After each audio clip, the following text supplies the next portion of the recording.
I got to ask you a question about Ron Simmons because I met Ron a long time ago back in World Championship Wrestling. We was working in Atlanta, and we always got along like gangbusters. He's a former football player, and, he's a badass.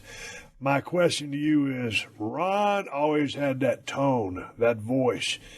Ron could get your attention by reading the alphabet. And one of the promos I was watching you guys did, he goes, hey, shut your mouth. He told you to shut up. It was during a promo. Mm-hmm. But when he laid that tone on you, and you coming out of an alpha sport from all the weightlifting, powerlifting days, and all of a sudden you're dealing with a man like Ron Simmons, he was a bad dude. You see the operative word you use?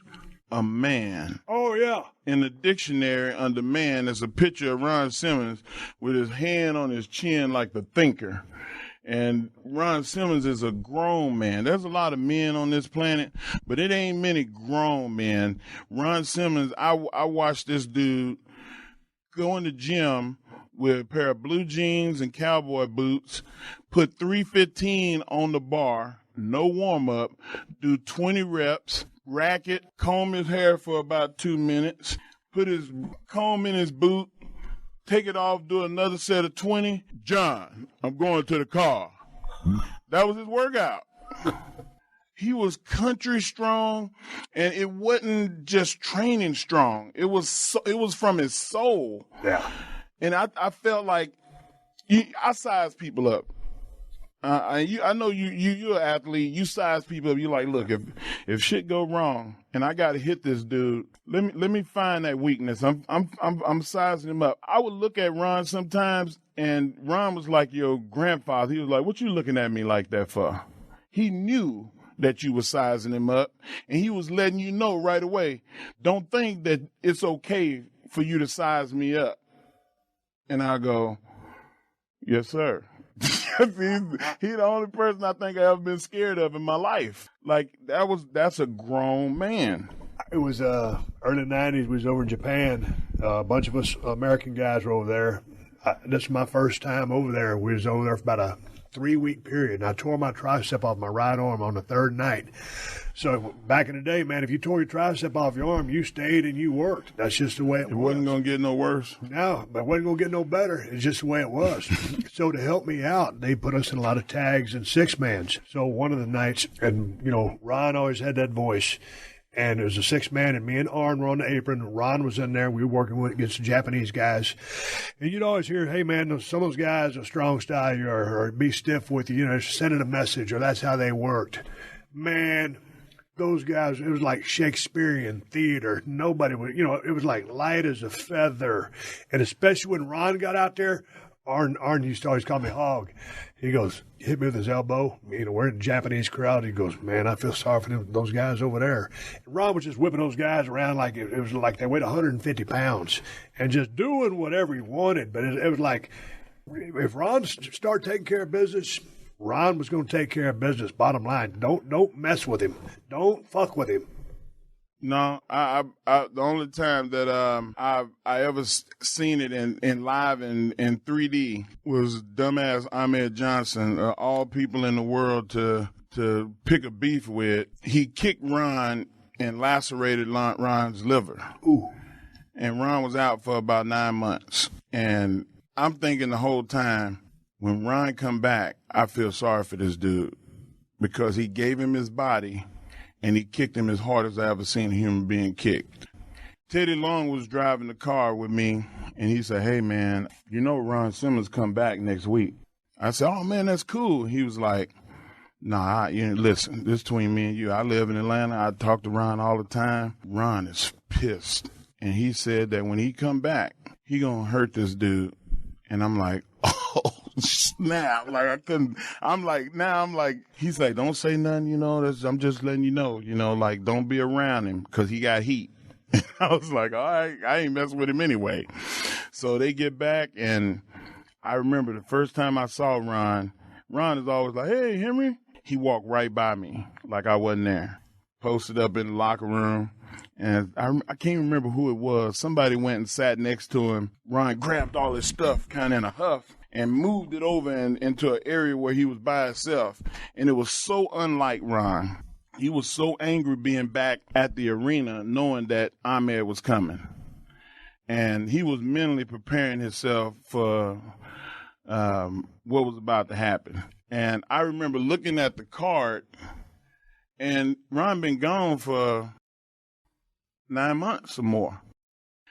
And it was Ron Simmons, Ahmed Johnson. And I went, holy cow, it was a sellout. I remember being a sellout. Refer to what you're talking about, a sellout. I'm sure Okay, so for those that don't know what a sellout, this is not when, you sell all the tickets in the arena.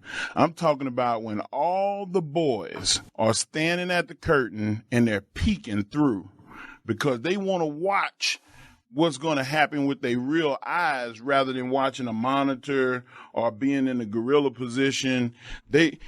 All the boys are watching. And I remember standing next to D-Lo, and D-Lo hated Ahmed Johnson. They had a fight earlier that year, and which D-Lo stretched his ass.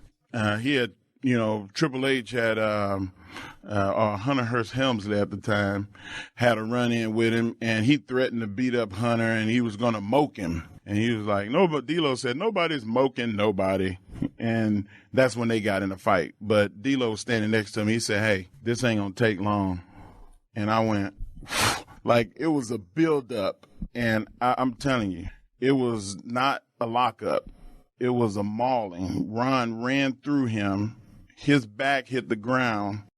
Ron stomped on his stomach, and then when he rolled over to try to get up, Ron kicked him in the ribs, broke 3 of his ribs, and I mean, it was like watching a tiger or a lion or something attack some helpless animal in the wild. And Ron pinned him. And at this time, and I'm going to use your analogy, Ahmed Johnson was over as hell during that time.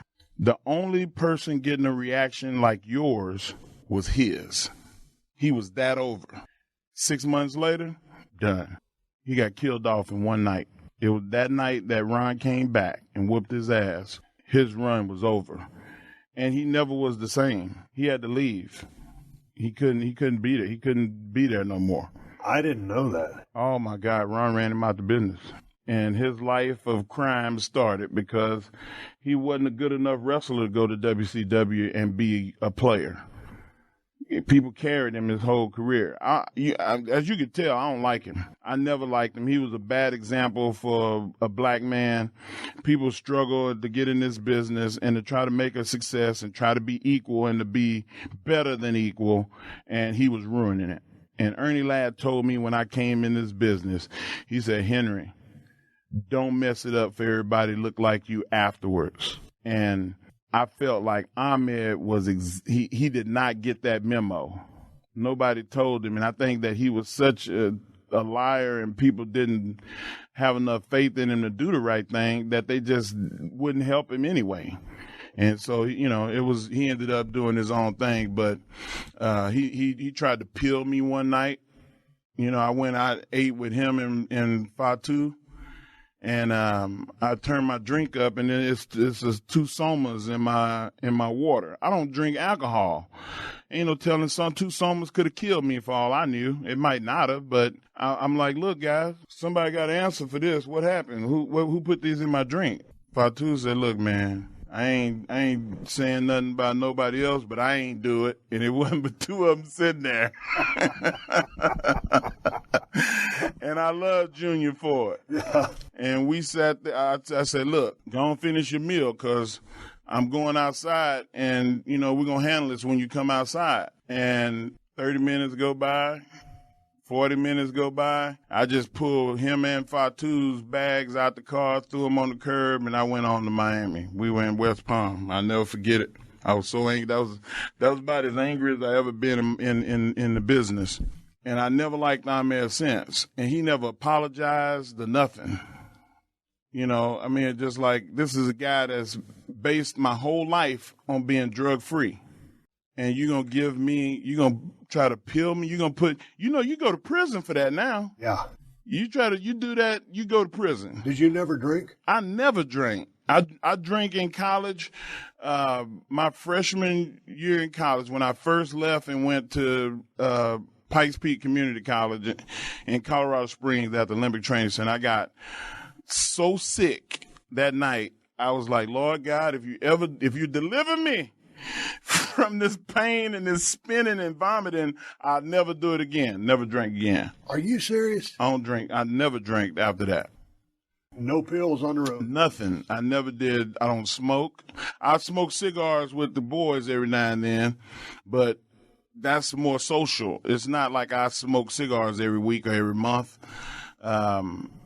Every 2 or 3 months, I might smoke a cigar. That's about it. There's a lot of temptations on the road. How did you stay steadfast and strip clubs? Everybody got a fight. Everybody. Hallelujah. Okay. Ted DiBiase used to say that everybody had a price. You just coined a new T-shirt.